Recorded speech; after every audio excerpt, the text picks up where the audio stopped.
Saddam Hussein. Saddam Hussein was a bad guy. Disarming Saddam Hussein now. एक यतीम बच्चा और आगे जाकर दुनिया के सबसे बड़े लीडर्स में से एक, जिसके मरने के 20 साल पूरे होने वाले हैं, लेकिन आज भी पूरी दुनिया उसे याद करती है। सद्दाम हुसैन के मुल्क इराक का इस्लाम के साथ बहुत ही गहरा ताल्लुक है, क्योंकि इस्लाम के बड़े बड़े पैगंबर इब्राहिम अलैहिस्सलाम, लूत अलैहिस्सलाम और यूनुस अलैहिस्सलाम सब इराक में ही पैदा हुए थे। लेकिन इन सारे पैगंबरों के बाद भी यहाँ के लोग एक खुदा को बिल्कुल भूल चुके थे और उस एक खुदा की जगह आग की इबादत करने लगे थे। आखिर रसूलुल्लाह सल्लल्लाहु अलैहि वसल्लम के बाद इस्लाम के पहले खलीफा अबू बकर रज़ियल्लाहु ताला अन्हु ने पूरा अरब फतह करने के बाद अपने जनरल खालिद बिन वलीद को हुक्म दिया कि जाओ और पूरी दुनिया में सबसे पहले इराक को फतह करो। और जनरल खालिद बिन वलीद ने ऐसा ही किया, जिसके बाद पहली बार इराक मुसलमानों के कंट्रोल में आया।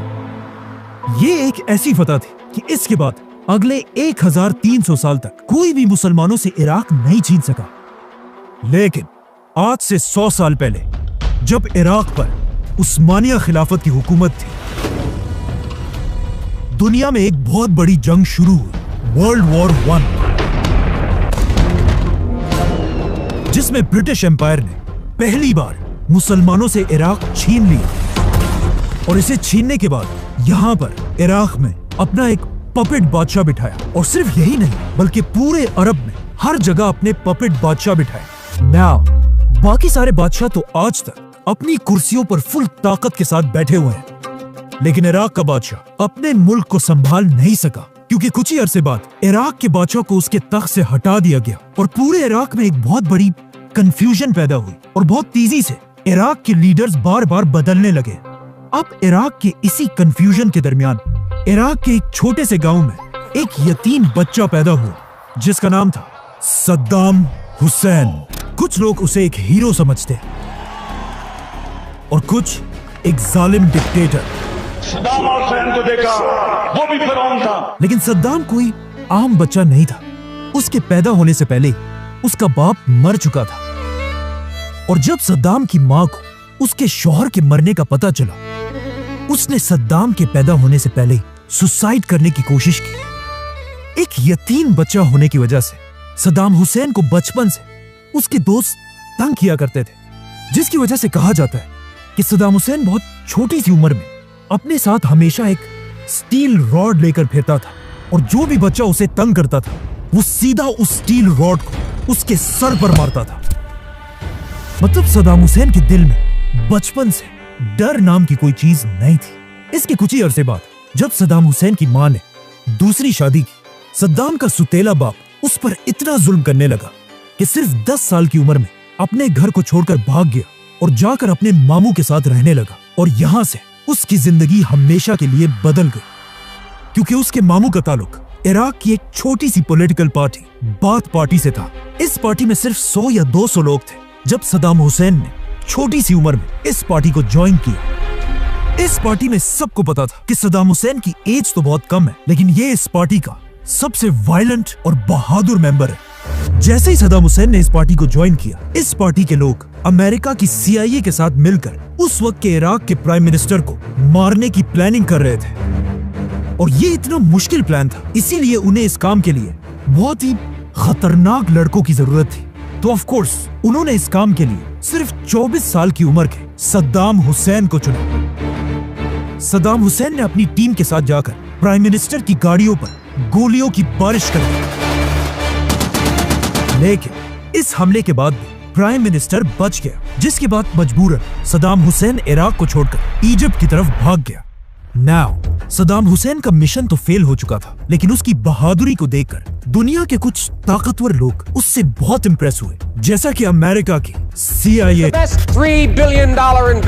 CIA सद्दाम हुसैन को इराक के फ्यूचर लीडर के तौर पर तैयार करने लगी, क्योंकि इसके कुछ ही अरसे बाद जैसे ही इराक में सद्दाम हुसैन की पार्टी की हुकूमत बनी, सद्दाम हुसैन वापस इराक की तरफ आया और सिर्फ 30 साल की उम्र में इराक का दूसरा सबसे पावरफुल इंसान बना। अब इराक एक आजाद कंट्री तो थी, लेकिन इराक के सारे ऑयल और गैस पर ब्रिटिश का कब्जा था। इसीलिए जैसे ही सद्दाम हुसैन के पास पावर आई, उसने सबसे पहले इराक के सारे ऑयल और गैस को अपने कंट्रोल में लिया। और यहाँ से सद्दाम हुसैन इराक के लोगों के लिए एक हीरो बनने लगा, क्योंकि जैसे ही उसने इराक की ऑयल को अपने कंट्रोल में लिया, अचानक एक बार फिर 1973 में इजराइल और अरब की एक बहुत बड़ी जंग शुरू हुई। अरब ममालिक ने इजराइल को हर तरफ से घेर लिया था, लेकिन इस जंग में इजराइल को सुपर पावर अमेरिका की फुल सपोर्ट हासिल थी।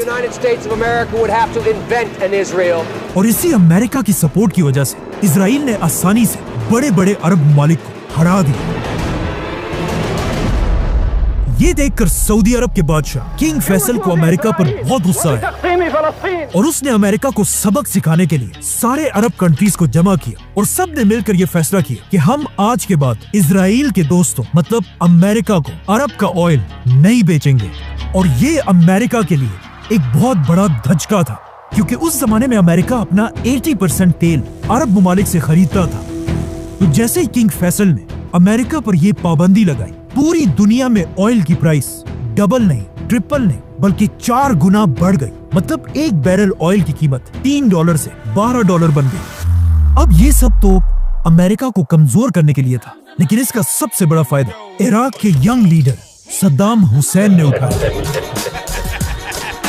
सद्दाम हुसैन ने ऑयल की इन नई प्राइसेस को यूज करके इराक को एक मॉडर्न कंट्री बनाया। इराक के हर गांव तक बिजली पहुंचाई, इराक के लोगों के लिए फ्री स्कूल्स और हॉस्पिटल्स बनाए। इन शॉर्ट सद्दाम हुसैन ने इराक को इतना मजबूत किया कि इराक का एक दिनार $3 के बराबर था। और इस सब के साथ साथ सद्दाम हुसैन ने इराक की पूरी आर्मी को अपने कंट्रोल में लिया। लेकिन ये सारी बातें तो एक तरफ, यहां से सद्दाम हुसैन को अपनी जिंदगी की सबसे बड़ी इंस्पिरेशन मिली। अमेरिका में हॉलीवुड की एक फिल्म रिलीज हुई, द गॉडफादर, जो एक माफिया डॉन कॉर्लियोन फैमिली की कहानी है। In my bedroom. कहा जाता है कि सद्दाम हुसैन को ये फिल्म इतनी पसंद है, That was his favorite film. He loves to watch the movie The Godfather. कि उसने अपनी पर्सनैलिटी बिल्कुल बदल दी और इस फिल्म की हर चीज को कॉपी करने लगा। मतलब जैसे कपड़े गॉडफादर का हीरो पहनता था, वही कपड़े सद्दाम हुसैन भी पहनने लगा। जैसी टोपी वो पहनता था, सद्दाम भी वही टोपी पहनने लगा। और सबसे इम्पोर्टेंट, दोनों बिल्कुल एक ही स्टाइल में सिगार पिया करते थे। इन शॉर्ट, इन सारी चीजों की वजह से अब सद्दाम हुसैन इराक का सबसे ताकतवर इंसान बन चुका था, इवन इराक के प्रेसिडेंट से भी ज्यादा। तो ऑफ कोर्स सद्दाम हुसैन ने इराक के प्रेसिडेंट को हुक्म दिया कि तुम अब बूढ़े हो चुके हो, तुमसे ना हो पाएगा, चुपचाप रिजाइन करो और सीधा अपने घर जाओ। नाउ जैसे ही सद्दाम हुसैन प्रेसिडेंट बना, पूरी दुनिया ने देखा कि बहुत अरसे बाद बिल्कुल हिटलर की तरह एक नया लीडर सामने आ चुका है। क्योंकि प्रेसिडेंट बनने के सिर्फ 6 दिन बाद सद्दाम हुसैन ने अपने सारे पार्टी मेंबर्स की एक मीटिंग बुलाई और सबको अपने सामने बिठाकर कहा कि मुझे इराक के तख्त से हटाने की एक बहुत बड़ी साजिश की गई है, और जिन लोगों ने ये साजिश की है वो सब इस वक्त इस कमरे में मौजूद है। ये सुनकर नीचे बैठे सारे लोगों को सांसें बिल्कुल बंद हो गई, लेकिन सद्दाम हुसैन ने बिल्कुल आराम से सबसे पहले अपना सिगार लगाया और फिर हर उस शख्स का नाम लेने लगा जो इस साजिश में शामिल था।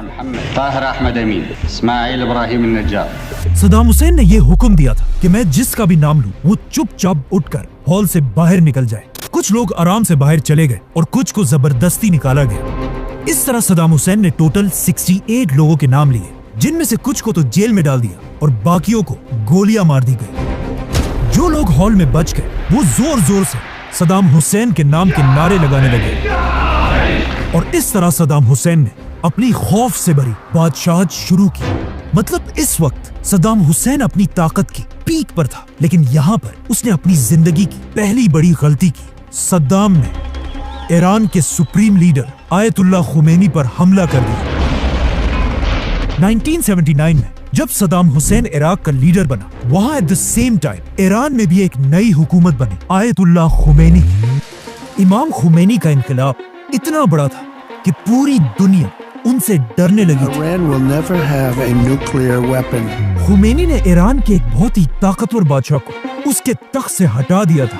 और अब इमाम खुमैनी बाकी अरब ममालिक के लोगों को भी इंस्पायर कर रहे थे कि वो भी उठे और अपने बादशाहों के खिलाफ बगावत कर दें। इसीलिए सारे अरब बादशाह ईरान के इमाम खुमैनी से नफरत करने लगे थे। और सिर्फ अरब कंट्रीज नहीं, इमाम खुमैनी बार बार अपने स्पीचेस में सुपर पावर अमेरिका और उसके दोस्त इजराइल को धमकियां दे रहे थे। लेकिन फिर भी सबसे ज्यादा और सबसे बड़ा खतरा इमाम खुमैनी से एक ही शख्स को था, सद्दाम हुसैन। क्योंकि सद्दाम हुसैन इराक का एक सुन्नी प्रेसिडेंट था और इराक की ज्यादातर अवाम शिया थी, जो अपना असल लीडर सद्दाम हुसैन को नहीं बल्कि इमाम खुमैनी को मानते थे। और इस बात का सद्दाम हुसैन को बहुत अच्छी तरह पता था। यहाँ तक कि एक बार सद्दाम हुसैन ने ईरान के आयतुल्लाह खुमैनी को दज्जाल भी कहा। इसीलिए प्रेसिडेंट बनने के सिर्फ एक साल बाद सद्दाम हुसैन ने सुपर पावर अमेरिका और अरब बादशाहों की फुल सपोर्ट के साथ ईरान में आयतुल्लाह खुमैनी की हुकूमत पर हमला कर दिया और बहुत तेजी से ईरान से ये सारा इलाका फतह कर लिया, जिसकी वजह से दोनों साइड से हजारों मुसलमान मरने लगे। नाउ एक तरफ पूरी दुनिया के सपोर्ट के साथ सद्दाम हुसैन था और दूसरी तरफ अकेला इमाम खुमैनी। लेकिन फिर भी सद्दाम हुसैन ईरान का कुछ नहीं बिगाड़ सका। और जंग के कुछ ही अरसे बाद सद्दाम हुसैन ने खुमैनी के साथ सीज फायर करने की कोशिश की, लेकिन इस बार इमाम खुमैनी ने ये जंग बंद करने से इनकार कर दिया, क्योंकि इस जंग से एक बहुत लंबे अरसे के बाद पूरी ईरानी कौम एक ही लीडर इमाम खुमैनी के पीछे यूनाइट हो चुकी थी। जिसके बाद इमाम खुमैनी ने ऐलान किया कि अब ये जंग सिर्फ तभी खत्म होगी जब इराक के प्रेसिडेंट सद्दाम हुसैन को उसके तख्त से हटा दिया जाएगा। और ये ऐलान करते ही ईरान ने सद्दाम हुसैन पर हमला कर दिया और ये सारा इलाका फतह करने के बाद ईरान की फौज पहली बार इराक के अंदर घुस गई। अब तक इराक अपना सारा पैसा ऑयल बेचकर कमाता था, इसीलिए खुमैनी ने इराक के ऑयल बेचने के सारे रास्ते बंद कर दिए, जिसके बाद इराक की पूरी फौज हर तरफ से पीछे हटने लगी। अब फाइनली सद्दाम हुसैन डरने लगा था, क्योंकि उसकी हुकूमत के पास पैसे बिल्कुल खत्म होने वाले थे। तो सद्दाम हुसैन मजबूरन हर किसी से, अमेरिका, सऊदी, कुवैत, सबसे कर्जे लेने लगा। मतलब अब सद्दाम हुसैन के हालात इतने खराब हो चुके थे कि एक दिन एक बहुत ही इंपॉर्टेंट मीटिंग में इराक के हेल्थ मिनिस्टर ने अपने प्रेसिडेंट सद्दाम हुसैन से कहा कि मिस्टर प्रेसिडेंट, मेरा ख्याल है अब हमें इमाम खुमैनी की बात मान लेनी चाहिए और आपको इराक के तख्त से रिजाइन कर देना चाहिए। ये सुनकर सद्दाम हुसैन उसे गौर से देखने लगा और वहां बाकी सारे मिनिस्टर से पूछा कि क्या कोई और भी इस मिनिस्टर की बात से एग्री करता है। तो ऑफ कोर्स सद्दाम के खौफ की वजह से किसी ने भी अपना हाथ नहीं उठाया, जिसके बाद सद्दाम हुसैन अपने इस मिनिस्टर को घसीटकर साथ वाले कमरे में लेकर गया और वहां अपने हाथों से इसके सर पर गोली मार दी। इसके बाद सद्दाम हुसैन गुस्से से बिल्कुल पागल हो चुका था, यहां तक कि उसने अपने ही कंट्री के बागी लोगों पर केमिकल वेपन से हमला किया। आखिर जब ईरान की ताकत बहुत ज्यादा बढ़ने लगी तो सुपर पावर अमेरिका भी खुलकर ईरान के खिलाफ इस जंग में शामिल हुआ और अपने जंगी जहाजों को लेकर ईरान के बॉर्डर्स के पास खड़ा किया और इवन ईरान के एक पैसेंजर प्लेन को भी मार गिराया, जिसमें अमेरिका ने 300 इनोसेंट लोगों को शहीद कर दिया। आखिर 8 साल की खतरनाक जंग के बाद दोनों कंट्रीज ने सीज फायर का ऐलान कर दिया और ये जंग खत्म हो गई। इस जंग में दोनों मुल्कों को कोई फायदा नहीं हुआ और 10 लाख मुसलमान फॉर नो रीजन मारे गए। और इस जंग का फायदा सिर्फ 2 कंट्रीज को हुआ, चाइना और इजराइल, जो इराक और ईरान दोनों को वेपन्स बेचकर पैसा बनाते रहे। आखिर इस जंग के खत्म होने के बाद इराक की इकोनॉमी दोबारा ऊपर जाने लगी और सद्दाम हुसैन की ताकत दोबारा बढ़ने लगी। ये देखकर अरब कंट्रीज ने सद्दाम हुसैन से कहा कि अब सब ठीक हो चुका है, तो अब मेहरबानी करो और हमारे बिलियंस ऑफ डॉलर्स का कर्जा वापस दो। जिस पर सद्दाम हुसैन ने कहा कि कौन से पैसे? ईरान के आयतुल्लाह खुमैनी के साथ ये जंग तो मैंने तुम लोगों के कहने पर की थी और अब तुम सब मुझसे पैसे मांग रहे हो। निकलो यहां से, 1 रुपया भी मैं किसी को नहीं दूंगा। अभी तक पूरा अरब सद्दाम हुसैन के साथ खड़ा था, लेकिन अब सद्दाम हुसैन की ये बदमाशी देखकर अरब के बादशाह उसके खिलाफ होने लगे, और स्पेशली कुवैत का बादशाह। कुवैत इराक के बॉर्डर के पास एक बहुत ही छोटी कंट्री, लेकिन ये छोटा सा मुल्क दुनिया के सबसे बड़े ऑयल कंट्रीज में से है। इसीलिए जैसे ही सद्दाम हुसैन ने कुवैत को उसका कर्जा वापस देने से इनकार कर दिया, कुवैत ने जानबूझकर सद्दाम को कमजोर करने के लिए अपने ऑयल की सप्लाई बढ़ा दी, जिससे पूरी दुनिया में ऑयल की प्राइसेस नीचे आने लगी। और ये इराक की इकोनॉमी के लिए एक बहुत बड़ा धचका था, जिससे सद्दाम हुसैन को बहुत गुस्सा आया और उसने सोचा कि इस छोटे से मुल्क कुवैत की क्या औकात है कि ये मुझे सद्दाम हुसैन को आंखें दिखाए। इसीलिए 1990 में अचानक रात के 2 बजे सद्दाम हुसैन ने अपनी पूरी ताकत के साथ कुवैत पर हमला कर दिया। कुवैत का साइज इराक से 25 गुना छोटा था, इसीलिए सिर्फ 2 दिनों में सद्दाम हुसैन ने पूरे कुवैत पर कब्जा कर लिया। ये देखकर कुवैत का बादशाह और पूरी रॉयल फैमिली कुवैत को छोड़कर भाग गए, सिवाय एक शहजादे के, कुवैत के बादशाह का भाई शहजादा फहद, जो इराक के हमले के बाद भी बहादुरी से अपने महल में बैठा रहा। लेकिन जैसे ये शहजादा इराक की फौज के हाथ में आया, उन्होंने पहले इसके सर में गोली मारी और फिर इसकी डेड बॉडी के ऊपर अपने टैंक्स चढ़ाए। इसके बाद सद्दाम हुसैन का खौफ पूरे अरब में फैल गया और कुवैत जैसे रिच कंट्री को अपना एक सूबा बनाने के बाद सद्दाम हुसैन इराक बल्कि पूरी अरब दुनिया का सबसे पावरफुल लीडर बना। लेकिन कुवैत पर हमला करना सद्दाम हुसैन की जिंदगी की सबसे बड़ी गलती थी, क्योंकि हमला करने से पहले सद्दाम हुसैन ने अमेरिका के साथ एक मीटिंग की, जिसमें अमेरिका ने उसे क्लियरली बताया कि तुम अरबों की जंग से हमारा कोई लेना देना नहीं है। लेकिन ये एक बहुत बड़ा झूठ था। अमेरिका बस सद्दाम को अपने ट्रैप में फंसाना चाहता था। इसलिए नहीं कि अमेरिका को कुवैतियों की कोई परवाह थी, बल्कि इसलिए कि अमेरिका चाहता था कि सद्दाम हुसैन को एक बहाना बनाकर वो हमेशा के लिए अरब दुनिया की तरफ अपनी आर्मी भेजे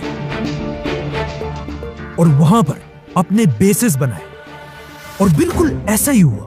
अमेरिका बहुत ही चालाकी से बाकी अरब कंट्रीज को सद्दाम हुसैन की ताकत से डराने लगा, और इवन अमेरिका ने सऊदी बादशाह को इराक के फेक टैंकों की तस्वीरें भी दिखाई कि अगर सद्दाम को ना रोका गया तो उसका नेक्स्ट टारगेट सऊदी अरब होगा।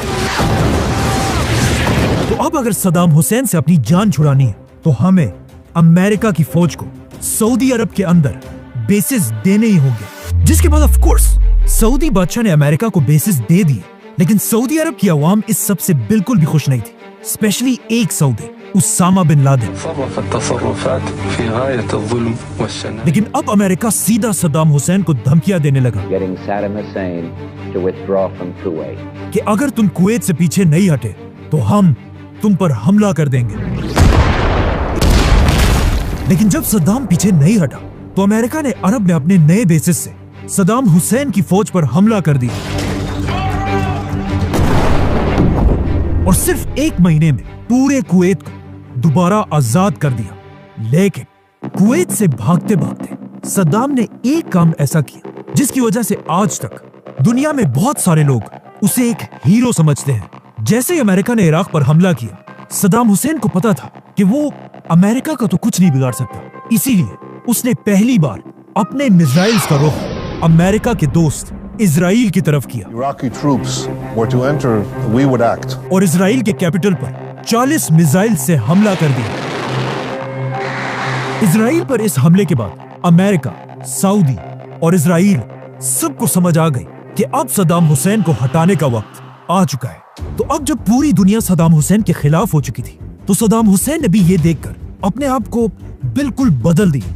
मतलब अब तक जो सद्दाम बिल्कुल एक लिबरल और सेक्युलर आदमी था, अब अपनी हर स्पीच में और हर जगह जाकर इस्लाम और मुसलमानों के हक की आवाज उठाने लगा। सद्दाम हुसैन ने इराक के हर स्कूल में कुरान पढ़ने को एक लाजमी सब्जेक्ट बनाया। वो सद्दाम हुसैन जो अब तक खुद भी शराब पीता था और बाकियों को भी पिलाता था, उसने पूरे इराक में शराब पीने पर पाबंदी लगा दी। पहली बार इराक के झंडे पर अल्लाह अकबर लिखवाया गया और इवन सद्दाम हुसैन ने अपने जिस्म से कई लीटर खून निकालकर अपने ही खून से कुरान लिखवाने का हुक्म दिया। और ये सब सद्दाम हुसैन सिर्फ इसलिए कर रहा था ताकि अब उसकी आवाम अल्लाह और इस्लाम के नाम पर उसे सुपर पावर अमेरिका से बचा सके। लेकिन अब ऐसा करना इम्पॉसिबल था, क्योंकि अमेरिका ने सद्दाम हुसैन की हुकूमत पर इतनी पाबंदियां लगाई थी कि वो एक कतरा भी तेल का किसी को नहीं बेच सकता था, जिससे उसकी इकोनॉमी बिल्कुल तबाह हो चुकी थी। यहां तक कि सद्दाम की हुकूमत में इराक के लोग खाने पीने की चीजों को भी तरसने लगे थे। और ये अमेरिका की पुरानी आदत है। अमेरिका के सैंक्शंस ऐसे ही होते हैं जिस तरह एक शेर अपने शिकार को खाने से पहले उसकी गर्दन को अपने दांतों में दबोचकर उसके मरने का इंतजार करता रहता है ताकि फिर उसे आराम से खा सके। आखिर अमेरिका के सैंक्शंस के बाद इराक के हालात इतने खराब हो गए कि यहां पर सद्दाम हुसैन को उसकी जिंदगी का सबसे बड़ा धचका मिला। अचानक एक दिन सद्दाम हुसैन के 2 बड़े जनरल्स इराक को छोड़कर फरार हो गए और कुछ ही दिनों बाद ये जनरल्स पूरी दुनिया के टीवीज के सामने आए about Iraq's weapons program. और कहा कि सद्दाम हुसैन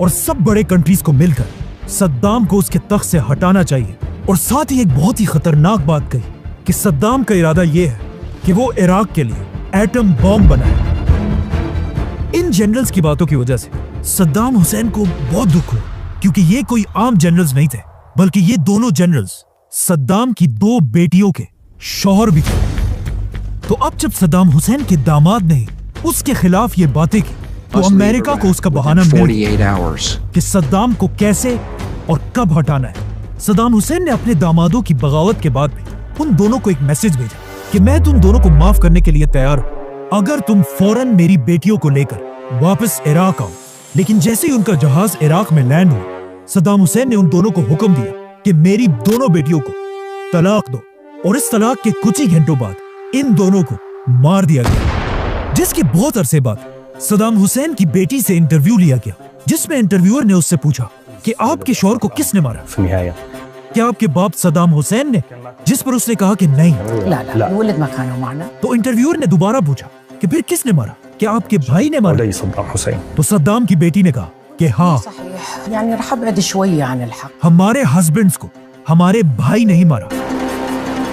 उसका भाई मतलब सद्दाम हुसैन का बड़ा बेटा उदय सद्दाम हुसैन, इराक का सबसे बड़ा डॉन,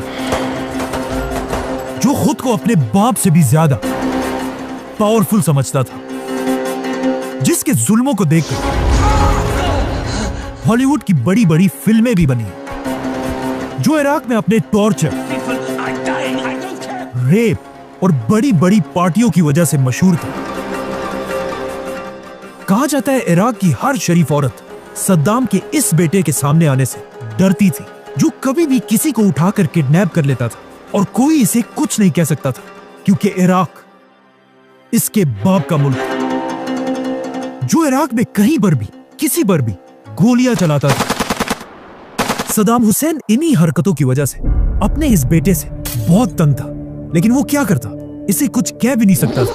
क्या करूं मैं इसका? क्या करूं? मार भी नहीं सकता। प्यार जो करता है मुझसे। जिसके गैराज में दुनिया की हर लग्जरी गाड़ी खड़ी थी, लेकिन सद्दाम अपने सारे गंदे काम भी अपने इसी बेटे से कराया करता था। इसीलिए अपने बेटियों के शौहरों को मारने का टास्क भी सद्दाम ने अपने इसी बेटे को दिया, जिसने जाकर उन्हें कुछ ही घंटों में मार दिया। अब सद्दाम हुसैन के दोनों दामाद मर तो गए थे, लेकिन उनकी की हुई बातें अब भी जिंदा थी। सद्दाम के केमिकल और एटम बॉम्ब। अब अमेरिका को सद्दाम हुसैन पर हमले का बहाना मिल चुका था, लेकिन वो बस दुनिया में किसी ऐसे इवेंट का इंतजार कर रहे थे जिससे वो आसानी से इराक पर हमला कर सके। और ऐसा ही हुआ। नई सदी के शुरू होते ही अमेरिका के वर्ल्ड ट्रेड सेंटर पर हमला किया गया। अमेरिका के प्रेसिडेंट जॉर्ज बुश ने बहुत कोशिश की कि किसी तरह इस हमले का इल्जाम वो इराक के सद्दाम हुसैन पर लगा सके और फिर इराक पर हमला करके अमेरिका वहां की पूरी ऑयल पर कब्जा कर ले। लेकिन बहुत कोशिश करने के बाद भी जब उसे कोई सबूत नहीं मिला तो उसने मजबूरन इराक को छोड़कर अफगानिस्तान पर हमला कर दिया। लेकिन अब मसला यह था कि अफगानिस्तान अमेरिका से हजारों किलोमीटर दूर है और अमेरिका को अपने टैंक्स, जहाज और ट्रक्स इतने दूर भेजने के लिए एक बार फिर बहुत ज्यादा ऑयल की जरूरत थी। इसीलिए अफगानिस्तान पर हमले के कुछ ही अरसे बाद अमेरिका एक बार फिर इराक के सद्दाम हुसैन पर झूठे इल्जाम लगाने लगा। Saddam Hussein's ability to wage America Saddam Hussain के उसी दामाद का इंटरव्यू बार बार चलाने लगा जिसमें उसने क्लियरली कहा था कि सद्दाम हुसैन के पास केमिकल और एटम बॉम्ब है। लेकिन ये सब बिल्कुल झूठ था, क्योंकि जब यूएन ने इन बॉम्ब्स को ढूंढने के लिए अपनी टीम इराक की तरफ भेजी तो उन्हें पूरे इराक में ऐसा कोई भी बॉम्ब नहीं मिला। लेकिन फिर भी अमेरिका अपने झूठ से पीछे नहीं हट रहा था। तो अब अमेरिका जैसे सुपर पावर को रोकने के लिए दुनिया के आम लोग सड़कों पर आए। दुनिया की 600 सिटीज में 3 करोड़ लोगों ने मिलकर इराक पर हमले के खिलाफ प्रोटेस्ट किए, जो आज तक दुनिया की तारीख का सबसे बड़ा प्रोटेस्ट है। लेकिन अमेरिका को इन चीजों की कोई परवाह नहीं थी। वो इराक के ऑयल के पीछे पागल हो चुका था। इसीलिए 2003 में अमेरिका का प्रेसिडेंट अचानक टीवी पर आया और उसने कहा, सद्दाम हुसैन और उसके दोनों बेटों के पास and his sons सिर्फ 2 दिन का टाइम है कि वो इराक को छोड़कर भाग जाए, must leave Iraq within 48 hours. वरना अमेरिका उन पर ऐसा हमला करेगा जिसे पूरी Their दुनिया याद refusal to रखेगी। do so will result in military conflict. लेकिन of course Saddam Hussain America जैसी सुपर पावर की धमकी के बाद भी अपने तख्त पर बैठा रहा। सद्दाम हुसैन और उसके बेटे इराक को छोड़कर कहीं नहीं गए। तो अब अमेरिका के पास और कोई ऑप्शन नहीं था। अमेरिका ने अपनी फुल ताकत के साथ इराक पर हमला कर दिया। अमेरिका और उसके साथियों ने मिलकर इराक पर हजारों बॉम्ब्स गिराए। अब तक सद्दाम इतना कमजोर हो चुका था कि अमेरिका ने सिर्फ 1 महीने में पूरे इराक पर कब्जा कर लिया। ये देखकर ऑफ कोर्स सद्दाम हुसैन और उसके दोनों बेटे अमेरिका की फौज से भागकर अलग अलग जगहों पर छुप गए, जिसके बाद अमेरिका की फौज हर तरफ इन बाप बेटों को ढूंढने लगी और पूरे इराक में ऐलान किया कि सद्दाम के बेटों की सर की कीमत 15 मिलियन डॉलर्स है और बाप के सर की कीमत 25 million dollar. Senator, is today's $25 million on the head of Saddam? अब सद्दाम हुसैन को ढूंढना तो बहुत मुश्किल था, लेकिन उसके दोनों बेटे एक साथ अपने एक बहुत ही करीबी दोस्त के घर छुप कर बैठे थे, जहाँ कहा जाता है कि ये दोनों भाई कई दिन तक सारा दिन वीडियो गेम्स खेला करते थे। लेकिन जैसे ही अमेरिका ने इन दोनों की सर की कीमत 15 मिलियन डॉलर्स रखी, इनका ट्रस्टेड दोस्त भी इन पैसों के लालच में आया और अपनी दोस्ती को भूल गया।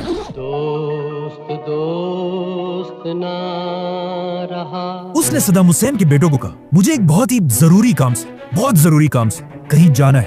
ये दोस्त सीधा अमेरिका की CIA के पास गया और उन्हें कहा कि मेरे पास सद्दाम के दोनों बेटे हैं। ये सुनते ही अमेरिका ने उसे 30 मिलियन डॉलर्स का इनाम दिया, जो आज 13 अरब रुपए बनते हैं, मतलब 1300 करोड़ रुपए। अमेरिका ने ये सारे पैसे उस दोस्त को दिए और जाकर सद्दाम के दोनों बेटों के घर को हर तरफ से घेर लिया। लेकिन सरेंडर करने के बजाय सद्दाम के दोनों बेटों ने अमेरिका की फौज पर क्लाशनकोफ और रॉकेट लॉन्चर से हमला कर दिया। आखिर 3 घंटों की सख्त लड़ाई के बाद अमेरिका ने इन दोनों भाइयों को मिसाइल से उड़ा दिया।